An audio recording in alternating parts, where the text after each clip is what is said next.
that sense of pride and rootedness, I think a lot of it comes from being intentional as a parent. It's not just about, my kid's Nigerian and that's that. It's like, okay, this is the culture, that I feel represents me. And for me, the culture that I feel represents me is all of, it's music, it's art, it's stories, it's fashion, it's taking them back home. You need to tell them this is the reality of the world, and there are people who will try to diminish you simply because you look different. A lot of it comes with empowering them, first of all, to know who they are and to take that sort of strong sense of pride in their identity. And that's your first shield against racism. Welcome to Family Meeting, where wahala meets small wisdom.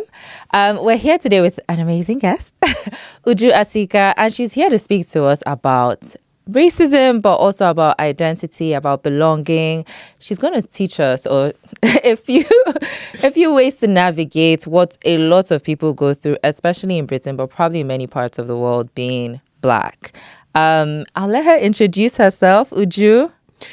Hello, I am Uju Asika. I'm the author of 3 books, including my first book, which is called Bringing Up Race: How to Raise a Kind Child in a Prejudiced World. I also have a picture book called A World for Me and You, where everyone is welcome. And my most recent book is called Raising Boys Who Do Better: A Hopeful Guide for a New Generation. I'm a mother and a blogger and a storyteller. Amazing. Even her books alone is like a whole toolkit of how to raise kids in a prejudiced world. Okay, so for our icebreaker, I'm going to ask you a series of questions, and you're going to give me either a yes or a no. So, number 1, did you ever change your accents depending on who was in the room? Yes. Would you correct someone today if they mispronounced your name? Yes. Do you own at least one item of clothing that screams African and proud? Yes. A lot of yeses. Have you ever caught yourself craving both jollof rice and roast potatoes? Yes. I did not expect that. And would you send your kids to Igbo classes on Saturday? Yes, I would love to, but I haven't. So okay. I don't know. That's like a yes, no. Love it. That's a lot of yeses. So let's get straight into it. So after years of sort of code switching, as you say, changing your accents and all of that, how did you begin sort of reclaiming your full identity as British Nigerian? I mean, like I said, a lot of it was from stories. I always say that I have a chapter in my book called, in Bringing Up Race, which is called Books Will Save the World. And it's something I really believe, that like books will save us. Reading saved me in so many different ways.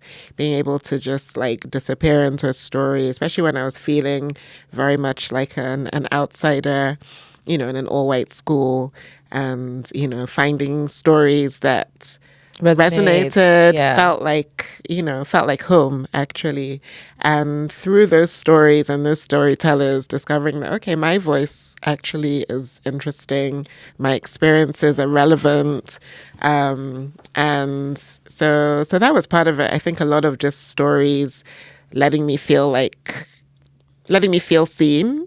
When they talk about representation, that kind of, encouragement and inspiration. And also, from my family, my siblings, older cousins and all of that, everybody was so sort of strong. And I come from a very, very huge, humongous family full of like big characters. Personalities. I love that. Big, colorful personalities. And so, there's really not that much room to be a shrinking violet in the circumstances. So you just start to kind of come out of your shell, to some degree. So I think a lot of that. And also, when I left school, like when I left secondary school, I really, I went back to Nigeria for a few months. And, having more friends who were just Nigerian, but a lot of them were also Nigerian who had lived in the UK. So we had a lot of commonality, and that definitely helped as well. Right. Okay. And for me, this next question is really important to me because I worry about it all the time. I grew up in Nigeria, and I feel like that gave me, up until I was 17, and I feel like it gave me a sense of like intrinsic pride in my culture, and I didn't think I couldn't reach somewhere because I was Black. And I don't know what the experience is, but I really want, how do you teach kids to have that sort of really strong identity in themselves? Their culture is not less than, even if they're growing up in a white world. Yeah, that's a really, really important question. And I think it just starts with being intentional on one level. So I think that if you are fully yourself, or you bring those elements of your culture into your relationship with your partner or into your household, inevitably your kids are going to grow up with that as their background. Right. So they're going to feel that sense of, identity regardless. Those elements are going to be there. But I think in terms of that sense of pride and rootedness, I think a lot of it comes from being intentional as a parent and making What does that sure. look like? It means just like making sure that it's not just about, my kid's Nigerian and that's that. It's like, okay, this is the culture, that I feel represents me. And for me, the Right. culture that I feel represents me is all of, it's music, it's art, it's stories, it's fashion, it's taking them back home. So, I took my kids, both of them, back home from the time they were babies. Yeah. And they haven't been like many, many times, but they've Yeah. been enough to feel like this is also home, even though they're Londoners, they're fully London boys, but they love being in Nigeria. They love having a big family and all of that. So I think it's, you just have to be an active participant in your child's understanding and sense of self. But a lot of that will come with your child also, as they grow up, because they might go through those phases. All children go through phases where they just want to fit in Right. with the dominant culture. And it's to not sort of panic. Don't panic, okay. Yeah, don't They'll just come feel back. like, oh my God, I've lost them. No, they're just going through that phase. Okay. But if you maintain, just be consistent, Okay. your child will come back, I feel. Okay. Yeah. And I find that kids pick up, because my nieces grew up in LA, and then my niece came back. This was maybe her second, third time coming back to Nigeria, and I think the toilet stopped working or something, and she went and got buckets of water and was flushing it. I was like, who taught you? Where did you learn? She was not even teaching her yoga. So she actually adapts quite quickly and is quite resilient. So I was proud to be like, okay, I know that when you come, you won't be... Yeah, exactly. You won't be shocked. Kids are very adaptable. When the boy first experience of NEPA, they get used to it. And before you know it, they're just running around barefoot and having a ball.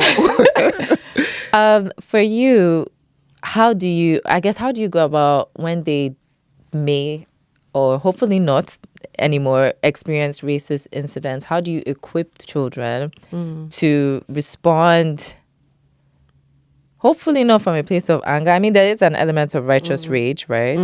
But how do you equip them to respond? What does that look like?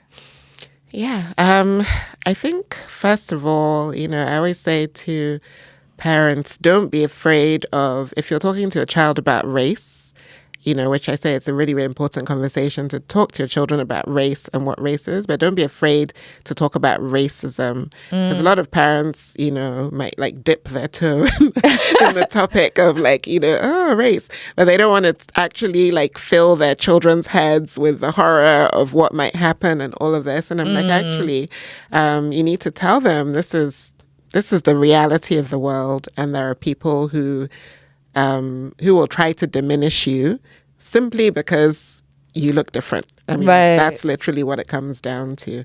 And so a lot of it comes with empowering them, first of all, to know who they are and to take that sort of strong sense of pride in their identity. So that's the first step. That's your first shield against racism, is empowering your children.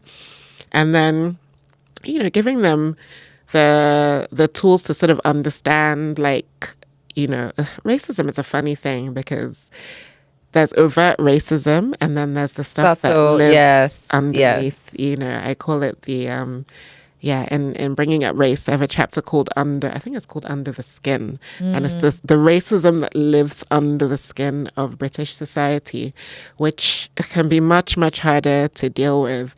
But I always say that it comes with getting your children to trust their own feelings and their own gut impressions. If you feel like something is wrong or somebody is treating you in a certain way because they're trying to other you or be racist towards you, then, you know, acknowledge that feeling and trust your feelings.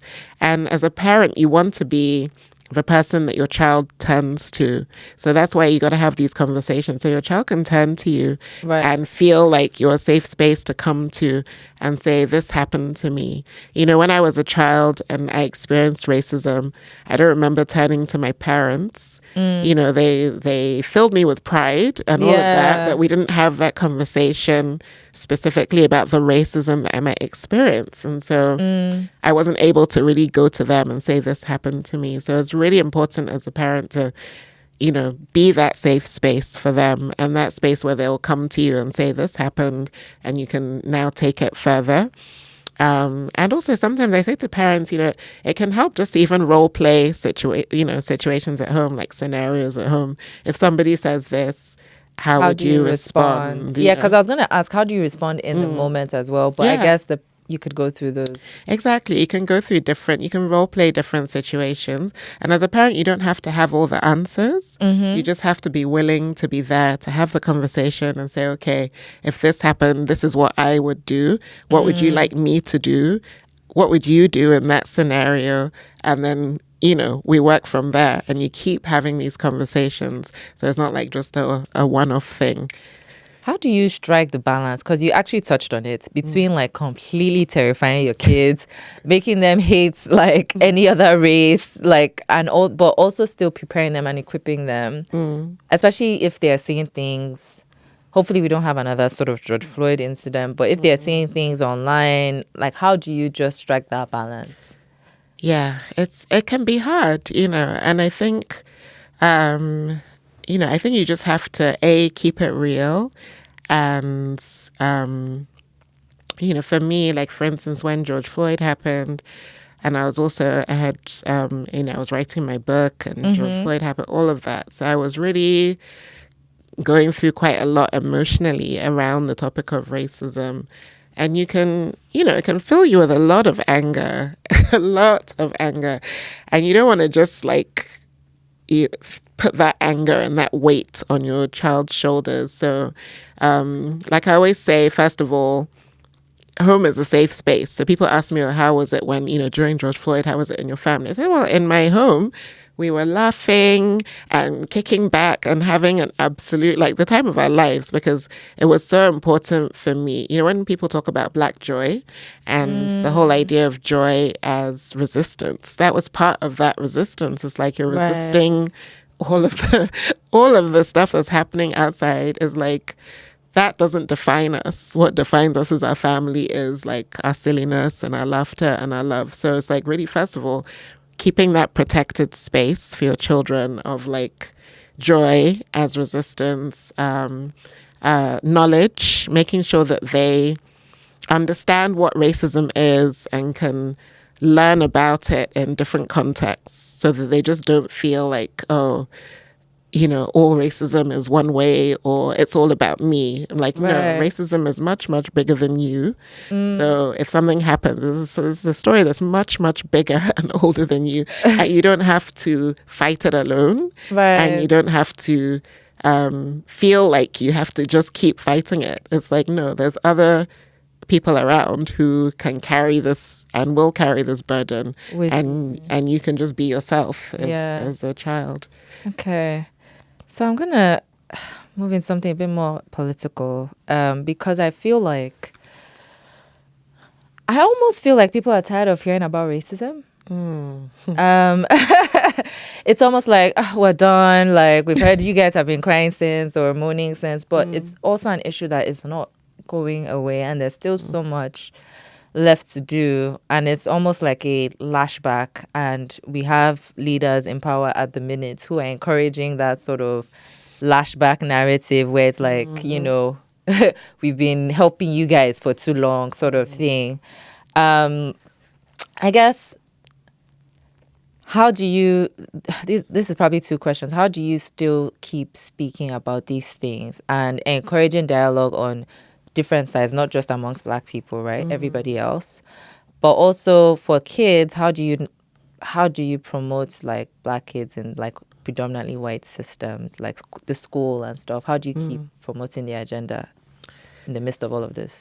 Yeah, it's this is a very big question. It is. It's a lot. I wish I had the easy answer and the magic one, because the unfortunate thing is, like you said, with the pushback and the political pushback and the so-called anti-woke and anti-DEI and all of this, it creates more barriers, and it also stokes the racism. I saw a report recently, and it was talking about children as young as 4 being pulled up for racism in schools. This was like, just sometime over the summer, I think I saw the report. And there's just a lot of challenges that are happening because of, the rise of, let's say, Nigel Farage and his various people. And it's very difficult. It's very difficult. But you have to stay in, I don't even want to call it the fight, because the fight is just always seems too hard. But I think you have to stay in the resistance. You have to feel like you are still part of a movement, and that movement is progress, no matter how small.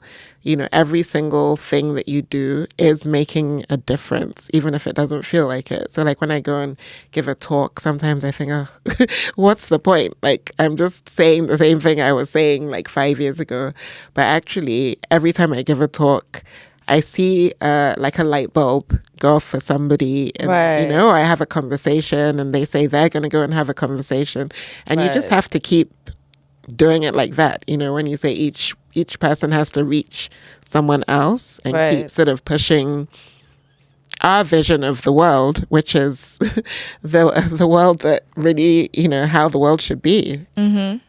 So, but I don't even know. It's very, very difficult at this moment. You look at the riots that happened, and then the lack of conversation around the riots. Yes, and real dialogue. And I feel like our politicians are not doing what they should be doing. They didn't talk about it. Yes. They didn't use the right language. They didn't own up to the racism that was at the heart underlying of the riot. Yes. Yeah, they just talk about, extreme fringe behavior. And then, of course, the next year you have the biggest racist march that we've had in central London.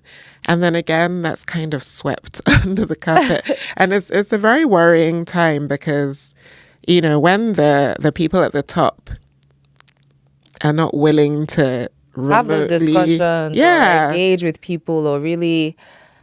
And I guess the reason why I'm also asking, for example, in school systems, how do you still push, okay, we need to make sure that we're promoting our Black kids and making a safe space for them, is because at least in the workplace, it's now, if you're bringing DI, you must have a business case for it. How is it making us money? How is it bringing? So I don't know if that translates in the school system, where it's like, the Black kids, are they even bringing in that much money? Or is it like, do you have a leg to stand on to say, I don't think this system is a bit racist, let's change it? How? Yeah, I mean, it's, again, it comes from, if the people at the top, like in government, don't make race and racism a priority, then it's not part of the school system. So it's not part of the curriculum. I think I heard that they were going to make like mortgages and something else part of the curriculum. And I'm like, okay, so you're going to do that. But like something like racism, which is, a massive, huge, emotional, cultural, social, psychological, safeguarding issue. It's really a public health issue, racism in society. But you don't want to embed it into the curriculum in any kind of meaningful way. Right. Which would create racial literacy. Like you start with, with bringing up race is really about trying to invite parents, but not just parents, educators, people of all ages into these conversations so that we can develop a racial literacy that allows people from a very young age, but also for teachers and, head teachers and all of that to be able to understand, like, what is race? What is racism? Why does it matter? How do we deal with it in schools? How do we make sure that the students in our care are equipped to go out into society and not repeat these racist patterns and uphold these racist systems? But unfortunately,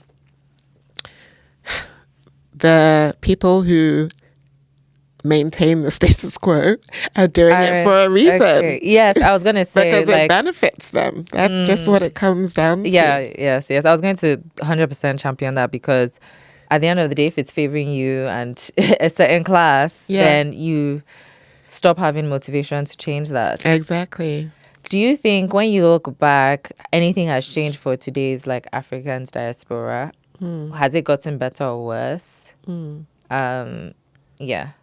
Yeah, I mean, it's a mix. Okay. I think that it's definitely... Some wins. It's definitely gotten better in terms of I think the cultural fluency, for instance, when I look at my kids and their generation, there's so much more. I mean, obviously my kids have grown up. They grew up in a multicultural school in London, and but there's so much more confident in terms of how they present themselves than I was when I was at school, for instance. They, and if I just think of let's say Afrobeat and how that has just spread across the world. That is true. And you have people all over singing, in pidgin and things that I just would never have imagined. One day my son came home and he said to me, I didn't come home, but he said to me, I don't know if I can say this. I'm sure I can say this word. You can always edit it out. He goes to me, he was saying something, then he goes, nyash. So I was like, huh? And he goes, that's what we call bum, our generation, nyash. I was like, that's a Nigerian. I was going to say that has been there since. I'm like, that's a Nigerian term. It's from pidgin English. And he was like, oh, well, that's what we call it. So that when he said we, he means Londoners. So that's kids, not just Londoners, but kids across his generation. Oh, interesting. All sorts of cultures I didn't know that. are using that word. So when you hear the rapper Dave, he raps it in his song. And people rap along with it because they know what it means. And that's just part of the way the culture has sort of seeped into the mainstream. So there's elements of, I think, the Africa diaspora can feel a lot more engaged with, themselves, and other cultures feel more engaged with Africa. And it's not just that single story of Africa that we grew up with or that people used to have back in the day. But at the same time, there's still so many issues when it comes to how the world views Africa. Yeah. And in turn, how Africans view themselves because of that. So yeah, I think that there's still a way to go, but it's definitely better than back in the day. Before. I mean, I completely agree in the sense that our culture has literally just spread all over the world. And when I first heard Wizkid in a Nike store, I was like, what's going on?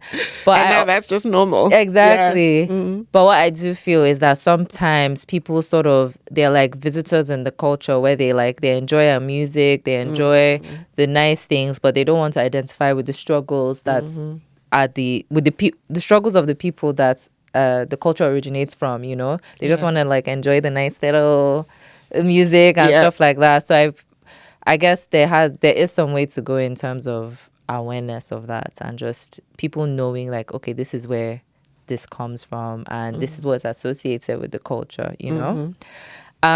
So as we round up, you've spoken about, obviously, moving initially from Enugu to UK when you were really, really young. And for your parents, success was like stability, moving you there was the best thing they could have done for you, for your life and for success, and to make sure you were stable. What does success now mean for you, and for your kids? Yeah.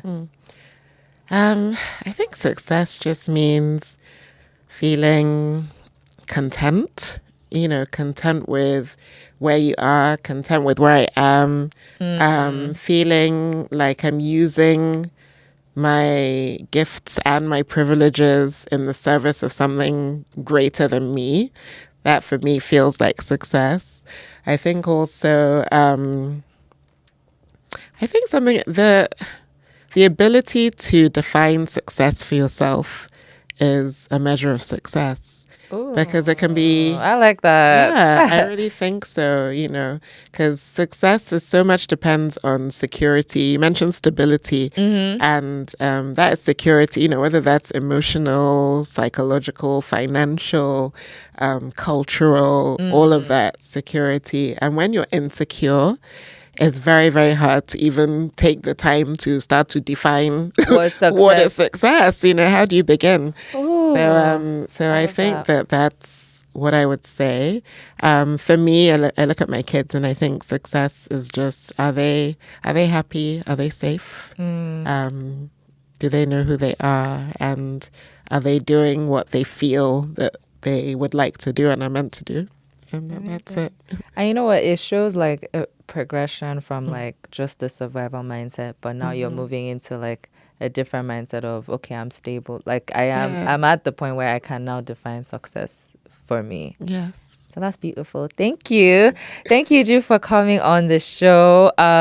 If you didn't, please listen to the first part of this discussion where she shared like more of her story. And this episode, we went more into, how to navigate in the real world racism. So thank you so much for tuning in. Bye.